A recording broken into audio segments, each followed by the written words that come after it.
This module focuses on communications while abroad and includes tips for language use, staying in touch with family and friends at home, access to technology, and who to contact at WSU.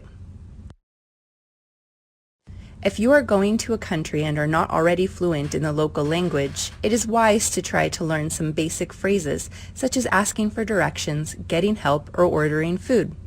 Don't forget to learn the possible answers so you can understand the response. When asking if an individual speaks English, it is often polite to do so in the local language. As a visitor in that country, you should not expect the locals to speak your language. Even if you are going to a country in which the primary language is English, they likely have colloquialisms and slang that you may be unfamiliar with. At the same time, words and phrases that you are familiar with may have a different meaning in your destination, so be sure to learn what some of these phrases are in order to avoid confusion and embarrassing situations. Similarly, physical cues or nonverbal communication may have different meanings. Gestures that you commonly use in the United States, such as a thumbs up, may be considered rude in your host country.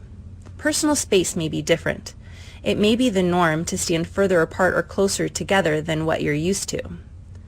Similarly, there may be different implications of eye contact or facial expressions. For example, direct eye contact may have different meanings and could be disrespectful or lead to unwanted attention.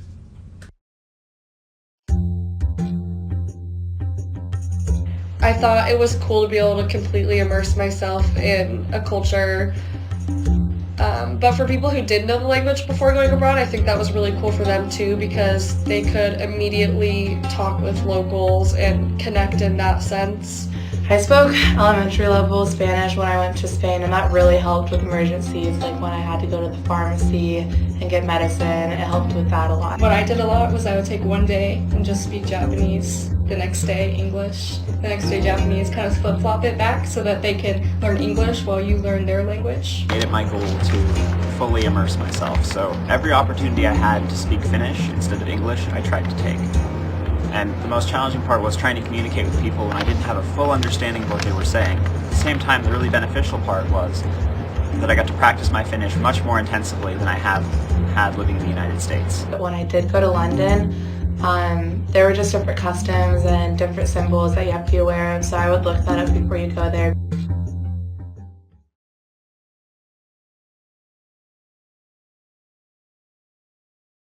While abroad, your ability to connect may not be what you're used to at home. Many countries don't have internet, Wi-Fi hotspots, or cellular access everywhere. And even when they are supposed to have this access, it may not consistently work, so be patient. You should prepare your parents for the possibility of a communications blackout. During your first few days in country, you may be busy with orientation, jet-lagged from your international flight, or simply not able to connect. Your family and friends can track your flight number online if they choose and should be able to assume you made it there safely. If your friends or family send you care packages, a good tip is to ask the sender to write no value used items on the customs slip to avoid fees. If you plan to take your cell phone with you, check with your cell phone provider to make sure they have service in your host country and that high roaming charges won't be added to your bill. Depending on the country and duration of stay, you may consider getting a cell phone or even just a SIM card while you're there, as that can make it easier to connect with local friends.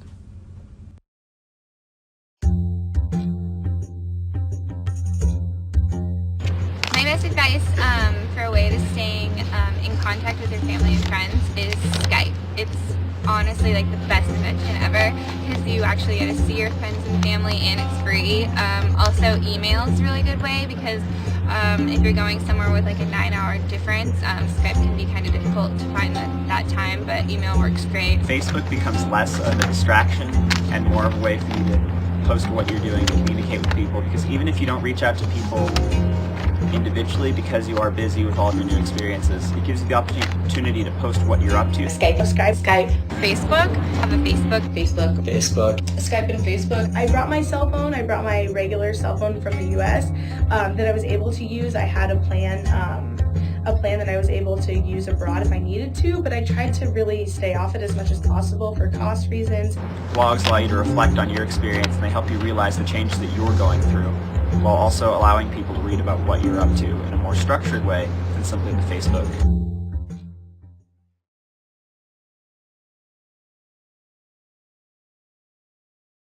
Social media and technology are essential tools, but they should always be used in moderation. Social media and the internet have changed the study abroad experience. It is easy to stay in a comfort zone of only communicating with those from home or other Americans on your program. However, making connections with locals will help you adjust and bring new and exciting adventures to your doorstep. In order to make the most of your global experience, it is important to create a good balance in how you spend your time. Consider how much time you spend communicating with friends and family back home compared to how much time you spend building relationships with the people in your host country. You may also want to consider how much time you spend communicating in English with other people from your program versus locals of the host country. Make sure that you establish a balance that is right for you and your goals and is respectful to the people around you.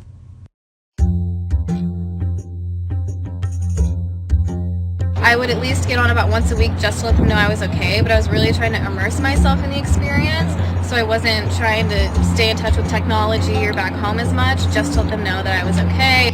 You will be able to talk to your parents, you will be able to talk with your friends, and keep in touch with them, but always remember that they're going to be there when you get home for you to tell all these stories, and you're always going to have them. It's really important to build those relationships when you're in your host country and go out and see things and meet people, not even people in your program, but just kind of anyone who you see when you're out. Always kind of be open to those relationships because it can open up to many other things and many other opportunities that you wouldn't have if you were kind of like a hermit. Just to not be homesick and to not really have that connection to people and really just go out and live my own life there. Skype was a great way to talk to my family every once in a while, just to check in and have them make sure that I'm doing okay. But, all in all, I would say, the less contact I had with my family, kind of the better. It really just forced me to go do my own thing and really not to be able to hear about all the things I was missing out on.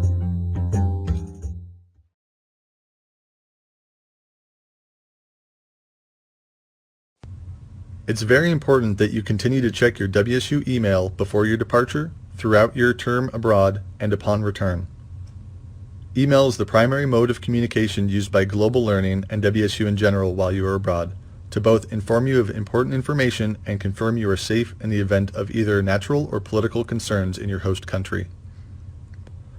Be aware of who you need to contact at WSU in various situations, whether it's academic, program-related, or an emergency. Email is usually the best way to contact Global Learning with general questions or to keep us updated of any program changes. As previously mentioned, Global Learning provides participants with an emergency card with a 24/7 contact number, as well as other essential contacts.